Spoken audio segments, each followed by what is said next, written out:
inyo ang video ni Pangulong Bongbong Marcos kung saan ibinida niya ang pagkain Pinoy. At ayon sa ating Pangulo guys, dapat din natin nagkirikin ang ating sariling pagkain, ang pagkain Pinoy.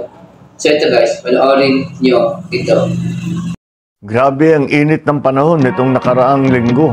Pumapalo na sa higit 42 degrees ang mga temperature sa iba't ibang bahagi ng bansa. Kaya naman, malamang ay mga kababayan natin ay nagpapalamig sa kanilang mga bahay.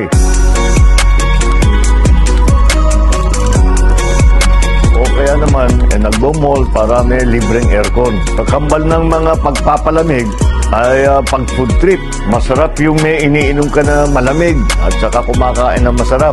Nakikita nyo siguro sa mga food trip ko last week sa Jollibee. Sino bang Pilipino ang hindi gusto ang Jollibee? Pero alam nyo, bukod dyan, ay tanyag na tanyag ang ating mga pagkain sa buong mundo. Ang panlasang Pinoy, usapang pagkain naman muna tayo. Madalas ay nakikita natin sa social media ang mga reaction videos ng mga foreigners sa iba't ibang bansa towards Filipino food. Mga chicheria, mga ulam natin, mga merienda, mga dessert, tanyag at talagang maipagmamalaki natin sa buong mundo ang mga pagkain natin dahil iba talaga ang flavor ng Filipino cuisine. Ayon sa online site na Taste Atlas, ang Pilipinas ay kabilang na sa iba't ibang listahan na top 100. Number 100 naman ang Makati sa best food cities and regions in the world. Number 97 ang ating sinigang na best dishes. Number 93 ang lumpiang Shanghai sa street food. At number 33 ang Pinoy cooking sa best cuisines in the world. Ang feeling ko, pagka nalaman pa yung mga iba natin, yung mga regional cuisine, tataas pa yan. Ang dami natin hindi pa nila nakita. At talagang kahit na yung ibang Pilipino, hindi nila nakikita. Ang daming talagang masarap na pagkain din sa Pilipino. Gastronomic tourism kung tawagin dahil nagdadala talaga ng turista ang pagkain. Food does not just feed the stomach. Ika nga, it also feeds the soul. Mahilig tayo sa ganun eh. Very, very hospitable. Ano yung pinakamagandang regalo mo sa bisita? Masarap na pagkain. Pag-alis nga, yung hindi nakain, ibabalot to pa para meron silang baon. Yun ang ugali ng Pilipino. That's why the cuisine and the hospitality has become such an important part of our life. Siguro, talagang yung hinahanap ko kuminsan, balot. Bata pa ako, natuto na ako kumain ng balot. Hindi ako kumakain ng chicheria. Marami ko minsan mga dinadala mga snack. Ang hindi mamahindian, lalo prutas. Yung prutas, kahit na kailan, bigay mo sa akin, kakainin ko lahat.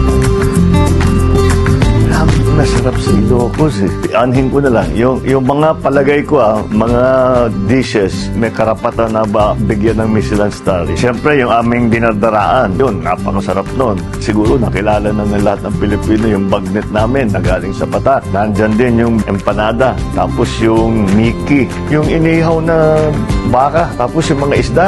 Yung iba, mahilig sa puro mga kilawin. Masyadong marami. I'm sure may magrereklamo sa akin na hindi ko nasama yung kanilang pagkain. Pero ang daming masarap na pagkain. Basta't magandang presentation, maayos ang pagkagawa.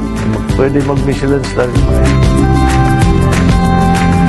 Lisa, basta comfort food, pagka kami na ng dalawa, magpipizza kami, Pinoy food, sashimi kami. Basta yung comfort food, tawag namin. Hindi ko makalimutan, nung nasa London sila, darating kami doon, punta sila sa amin. Siyempre, laging pagdating niyan, malamig, kadalasan umuulan, kaya masaka, tinalamig ka. Naku, hinahanap talaga nila dalawa, sinigang na baboy at saka yung puchero para magpainit ng katawan. I think it's still their favorite, it's their comfort food now. Yung mga go-to yan, yan surefire yun. Pag papakain mo sa mga anak ko yan, no fail. Ang talent ko sa pagluluto, hindi sa isang klaseng cuisine. Ang talent ko na sa pagluluto, kaya kong gumawa ng pagkain kahit na anong laman ng refrigerator at saka anong mga dilatang naiwan. Kasi nasanay ako napakatagal, nag-iisa ako. Bachelor ako na matagal. Bachelor ko, hindi ka masyadong sa shopping, hindi mo naisip yung pag uwi mo, galing eskwela o galing sa trabaho, kung ano meron. Isa pang talent ko sa pagluluto, isa lang ang gagamitin kong kalan. As kuminsan, isang plato lang. Kuminsan, hindi na nga plato, doon na nga sa lutuan. Dumuha kayo yan. Ay, tatawa kayo. Ano yung mga bachelor na matagal, alam nila lahat yan. Lalo na yung tumira sa abroad na wala kang cook, wala kang katulong, di ba? May matututo ka talaga dyan. Isa lang ang huhugasan mong kalan at isa lang ang huhugasan mong plato.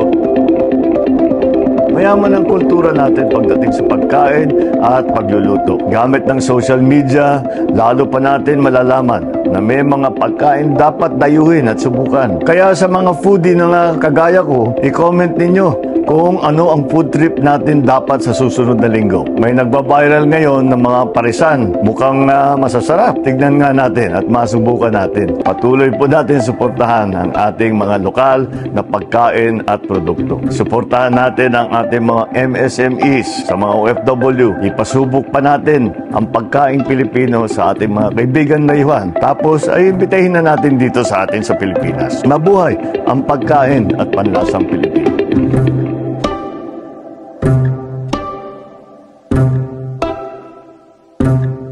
Yun guys, hindi napanood ang video ni Pangulong Bongbong Marcos na kung saan na dapat natin tangkilikin ang ating sariling pagkain, ang pagkain Pinoy.